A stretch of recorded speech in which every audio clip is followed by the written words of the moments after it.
তরকারি করব। মশলা আছে আদা, জিরে, শুকনো লঙ্কা আর গরম মশলা। সাদা তেল দিলাম।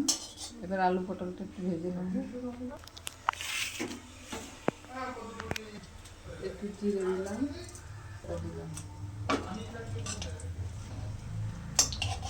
গ্যাস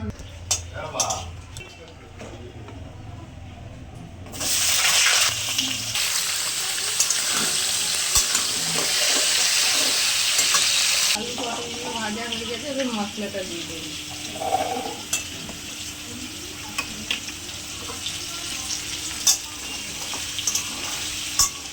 দিলাম, চিনি দিলাম। এবার মশলাটা ভালো করে কষিয়ে নেব।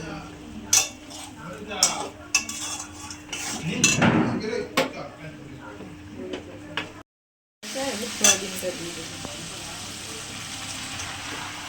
লবণটা দিয়ে একটু কষাবো।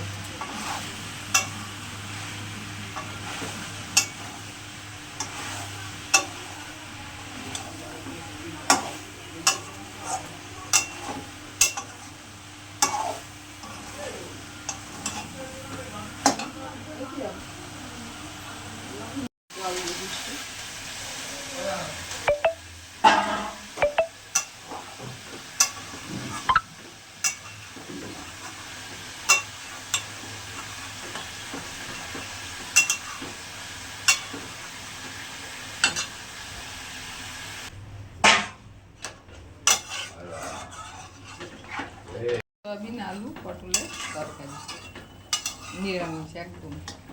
হলুদ টলুদ সব ছাড়া, সর্ষের তেল সব বাদ।